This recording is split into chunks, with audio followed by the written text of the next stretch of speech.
Levítico 26. Tema: las condiciones para que Israel ocupase y disfrutase de la tierra, una historia profética. Este es un gran capítulo. Es una historia profética que abarca la posesión total de la tierra prometida hasta la hora actual y presenta las condiciones para una futura ocupación de la tierra. Esta sección está en una relación peculiar con el resto del libro de Levítico. No hay aquí grandes lecciones espirituales, pero esta es una palabra directa del Señor a los israelitas sobre su futuro. Es como una historia escrita previamente y revela las bases sobre las cuales Israel entró en la tierra de Canaán y su ocupación de la misma. La conjunción condicional se ocurre 9 veces en este capítulo y tiene que ver con las condiciones bajo las cuales los israelitas ocuparían la tierra. Dios dijo en 24 ocasiones que Él actuaría o reaccionaría de acuerdo con la respuesta de ellos a las condiciones. Dios les daría la tierra, pero su ocupación estaría determinada por la respuesta de los israelitas a las citadas condiciones. La obediencia era un buen fundamento para que recibiesen las bendiciones en la tierra. Este capítulo no solo constituía el calendario de su historia, sino que servía como el barómetro de sus bendiciones. Su presencia en el país, las lluvias y las cosechas abundantes indicarían la ayuda de Dios. Su ausencia de la tierra, el hambre y la sequía denotarían el juicio de Dios por su desobediencia. Tú y yo hemos sido bendecidos con todas las bendiciones espirituales del cielo por Jesucristo. Sin embargo, también existen algunas condiciones conectadas con la recepción de esas bendiciones. Dios te ama y quiere derramar sobre ti sus bendiciones. Pero tú puedes interponer el paraguas de la indiferencia, del pecado y de tu alejamiento de la voluntad de Dios. Deberás cerrar tu paraguas para experimentar sus bendiciones espirituales. Vamos a ver, de este capítulo 26, un breve bosquejo. 1. Prólogo a la Carta Magna de la Tierra, VV. 1 y 2. 2. Promesa de bendición, VV. 3 a 13. 3. Pronunciamiento de juicio, VV. 14 a 39. 4. Predicción fundada en la promesa a los patriarcas, VV. 40 a 46. Leamos los versículos 1 y 2 que nos inician al prólogo a la Carta Magna de la Tierra. No os haréis ídolos, ni os levantaréis imagen tallada ni pilares sagrados, ni pondréis en vuestra tierra piedra grabada para inclinaros ante ella, porque yo soy el Señor vuestro Dios. Guardaréis mis días de reposo, y tendréis en reverencia mi santuario, yo soy el Señor.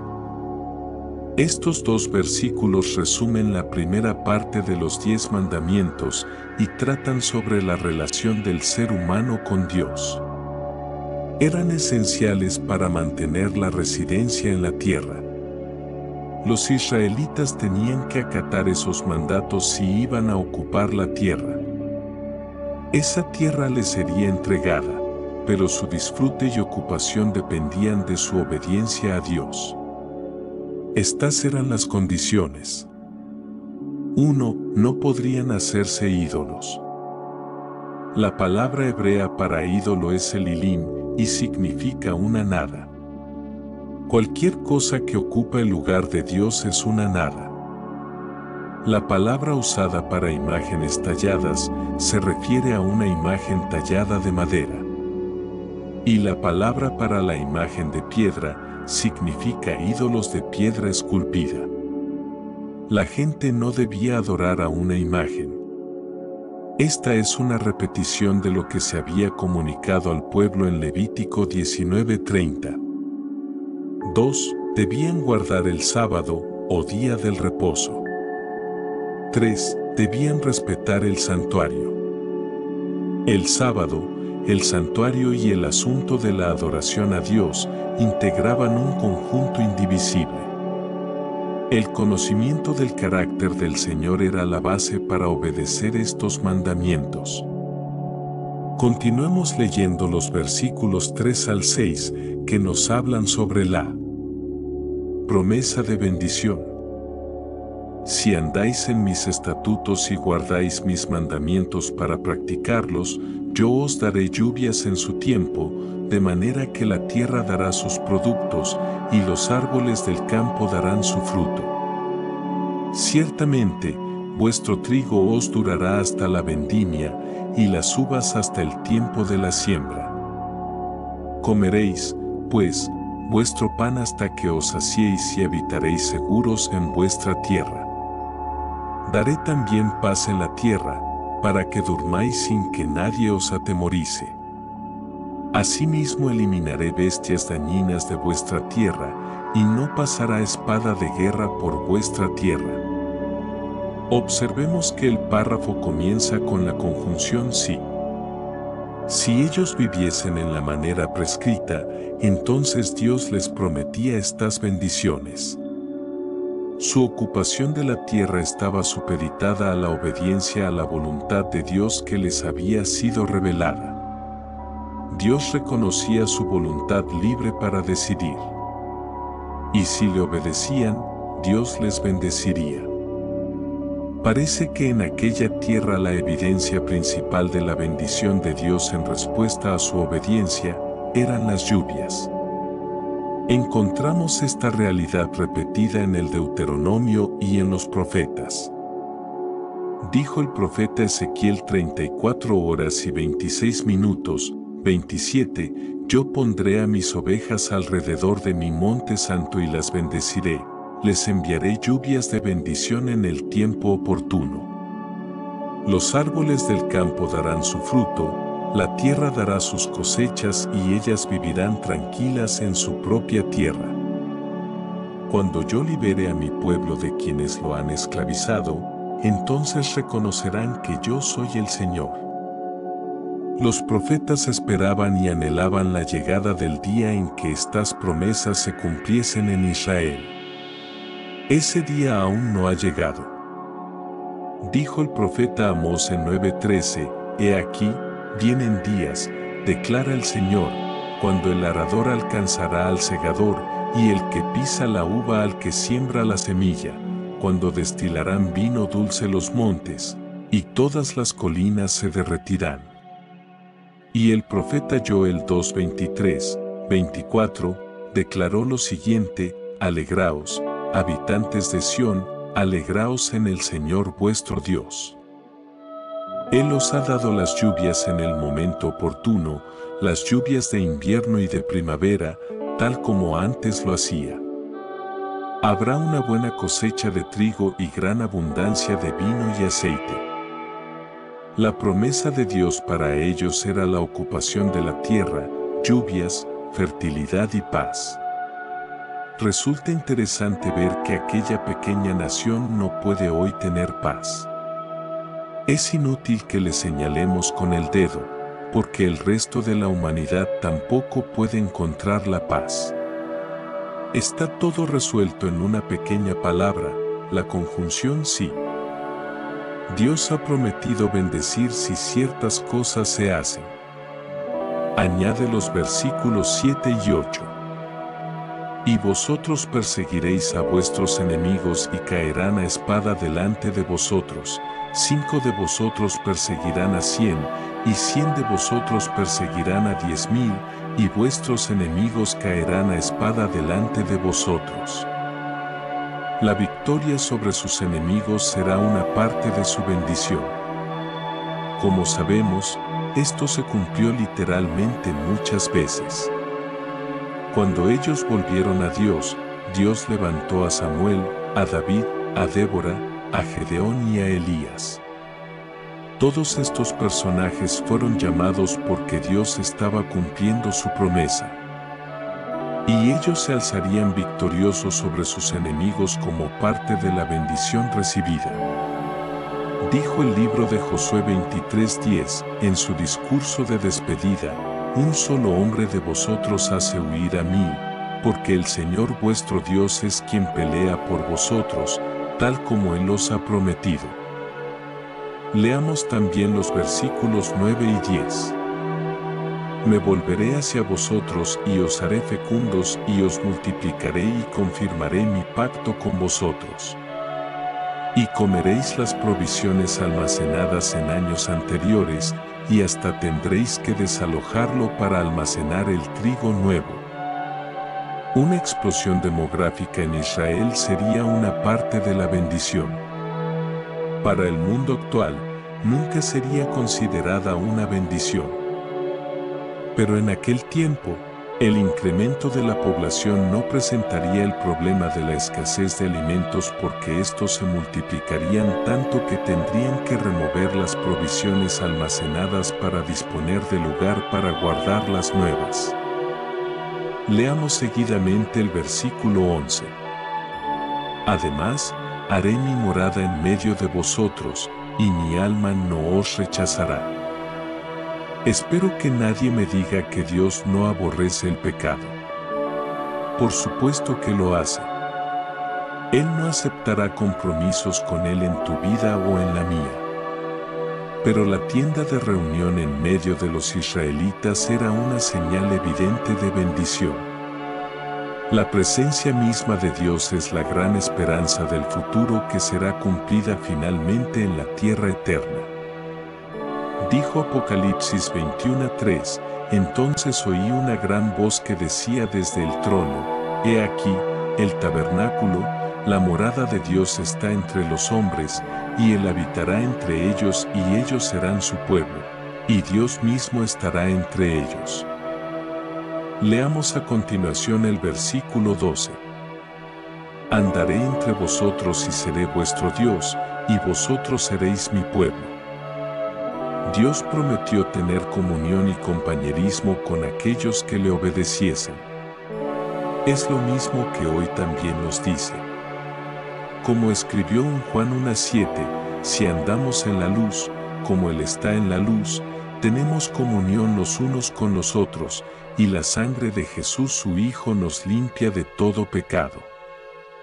Es evidente que Dios quiere tener esa relación de compañerismo con nosotros. San Pablo, en 2 Corintios 6:16, nos advirtió: ¿o qué acuerdo tiene el templo de Dios con los ídolos? Porque nosotros somos el templo del Dios vivo, como Dios dijo: habitaré en ellos, y andaré entre ellos, y seré su Dios, y ellos serán mi pueblo. Leamos el versículo 13. Yo soy el Señor vuestro Dios, que os saqué de la tierra de Egipto para que no fuerais esclavos de ellos. Rompí las varas de vuestro yugo y os hice andar con la frente alta. La futura promesa de bendición se apoya en la historia del pasado cuando Dios les liberó de Egipto. Es como si les hubiera dicho: he hecho esto por vosotros en el pasado, ¿no sabéis que lo haré en el futuro? Hoy nos lo dice también a nosotros, en las palabras de San Pablo a los Filipenses 1:6. Estando convencido precisamente de esto, que el que comenzó en vosotros la buena obra, la perfeccionará hasta el día de Cristo Jesús. Puedes tener la confianza de que si Él te ha hecho llegar hasta este momento, va a guiarte hasta el mismo día en que Jesucristo regrese. Leamos ahora los versículos 14 y 15, que exponen el pronunciamiento de juicio. Pero si no me obedecéis y no ponéis en práctica todos estos mandamientos, si rechazáis mis estatutos y menospreciáis mis ordenanzas para no cumplir todos mis mandamientos, quebrantando así mi pacto. Escuchemos a las advertencias sobre el quebrantar el pacto, negarse a escuchar, a obedecer y despreciar los estatutos, lo cual traería juicio sobre el pueblo y la tierra. Leámoslo en versículos 16 y 17. Yo, por mi parte, os haré esto: pondré sobre vosotros terror súbito, epidemia mortal y fiebre, enfermedades de los ojos y decaimiento del cuerpo. En vano sembraréis vuestra semilla, pues vuestros enemigos la comerán. Yo me pondré en contra vuestra, para que seáis derrotados delante de vuestros enemigos, los que os aborrecen os dominarán y huiréis sin que nadie os persiga. Este fue un juicio de primer grado. Estas desgracias sucedieron con frecuencia en su sórdida historia. En Jueces 2:14, 3:8 y 4:2, leemos que el furor del Señor se encendió contra Israel y les entregó en manos de ladrones que les despojaron. Los profetas, con sus mensajes, les llamaron la atención al hecho de que habían quebrantado el pacto que Dios había hecho con ellos.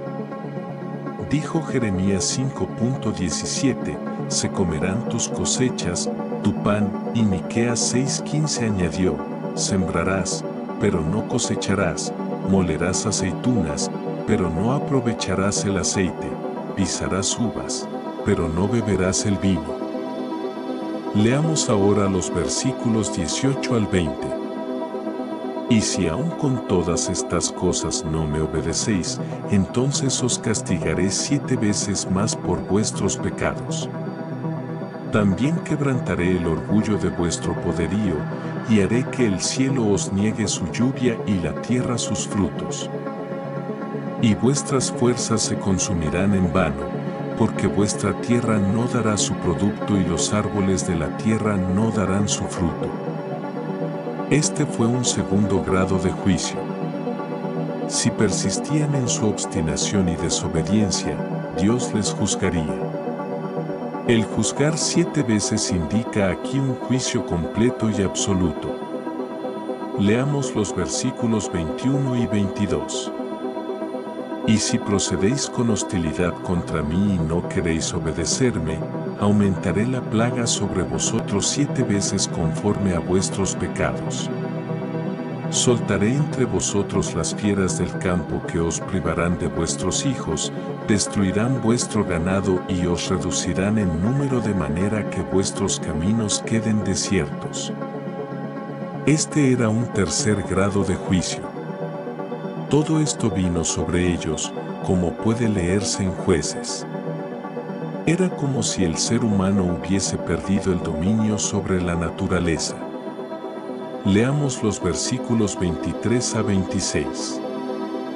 Y si con estas cosas no os enmendáis ante mí, sino que procedéis con hostilidad contra mí, entonces yo procederé con hostilidad contra vosotros, y yo mismo os castigaré aún 7 veces más por vuestros pecados.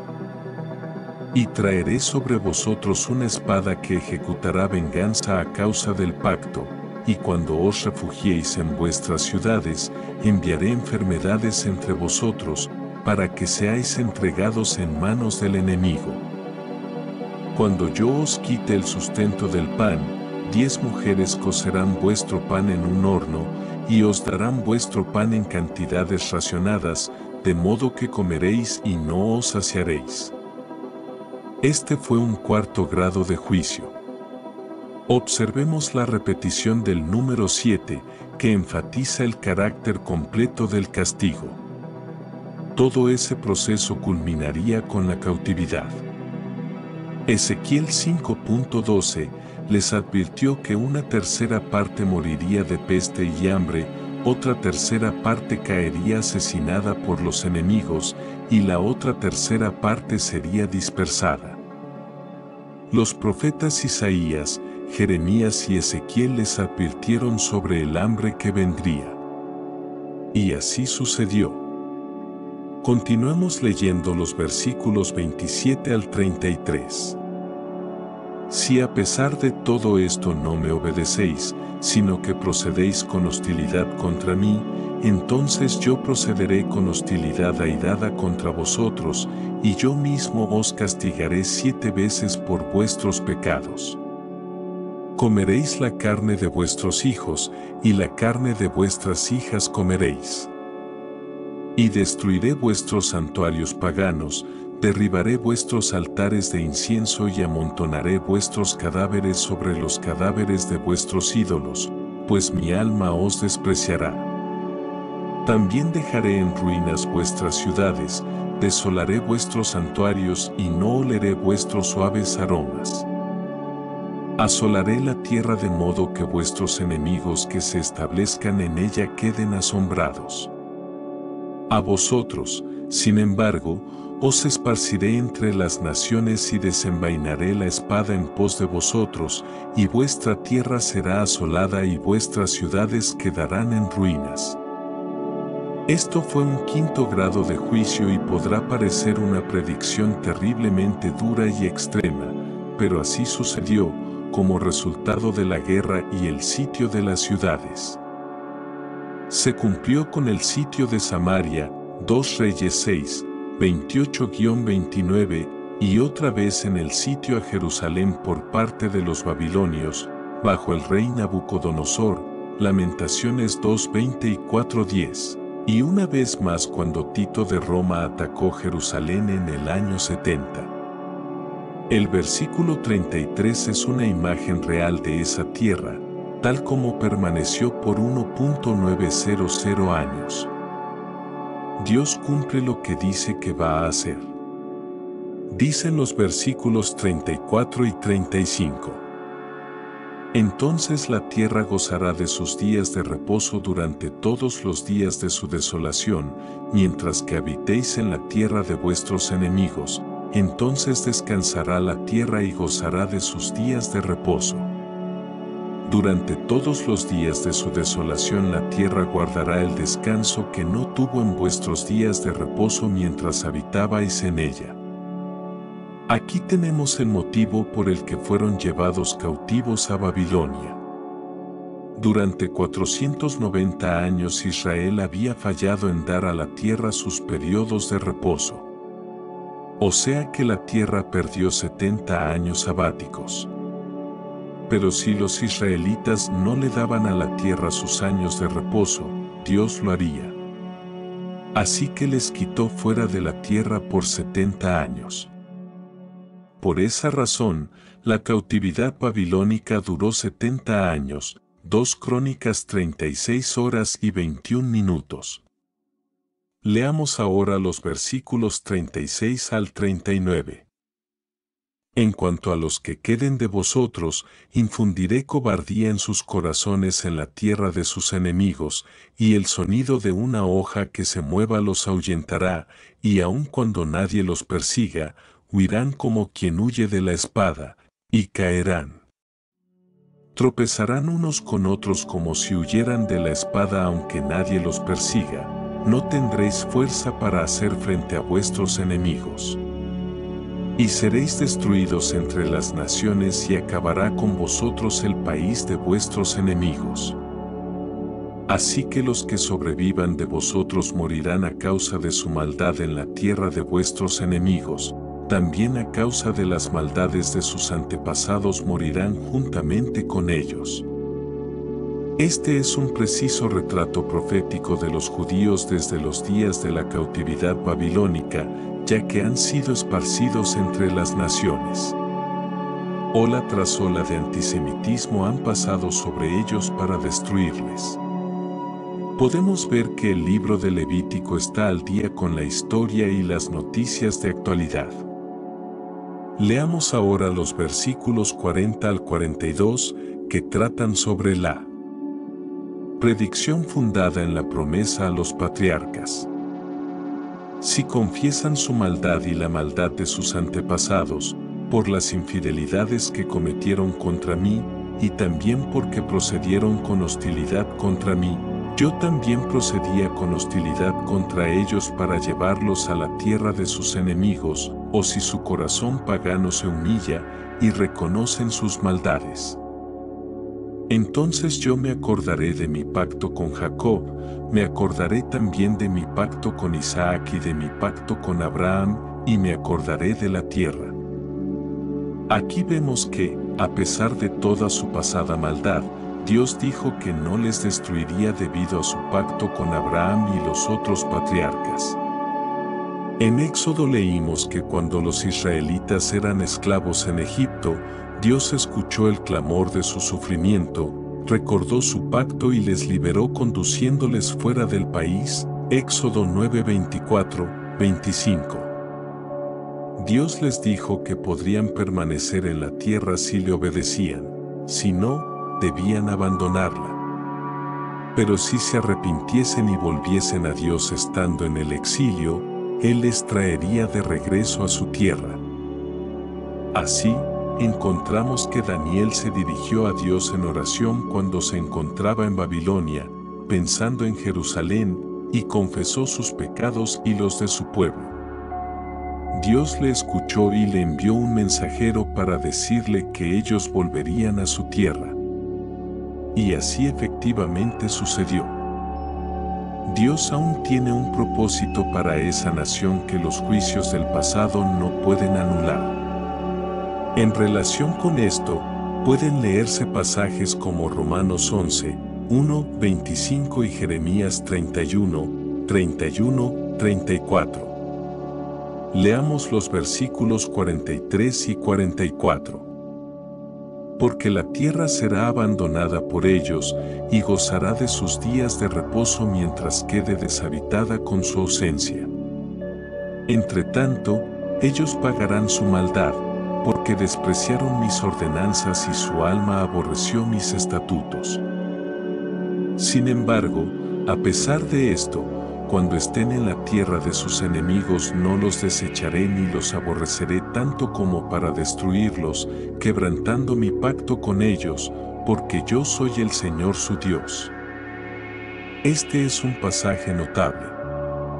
¿Podemos decir que Dios ha concluido sus tratos con los israelitas después de estas palabras? Si crees que Dios habló en serio, pensarás que no ha terminado. Finalmente, leamos los versículos 45 y 46. Sino que por ellos me acordaré del pacto con sus antepasados, que yo saqué de la tierra de Egipto a la vista de las naciones, para ser su Dios. Yo soy el Señor. Estos son los estatutos, ordenanzas y leyes que el Señor estableció entre Él y los hijos de Israel por medio de Moisés en el monte Sinaí. Ellos trajeron juicio sobre Palestina, tal como Adán trajo juicio sobre toda la tierra a causa de su pecado y rebelión. Pero aquí vemos que Dios tiene siempre presente el pacto y es fiel a sus promesas. Hemos llegado al final de la exposición de estas leyes dadas a Moisés en el monte Sinaí. Aunque fue un mediador, Moisés no podía traer a aquel pueblo bendiciones eternas. Por ello, el mundo debe dirigirse hacia otro. Y el evangelista Juan 1:17 nos da la respuesta, porque la ley fue dada por medio de Moisés, pero el amor y la verdad se han hecho realidad por medio de Jesucristo.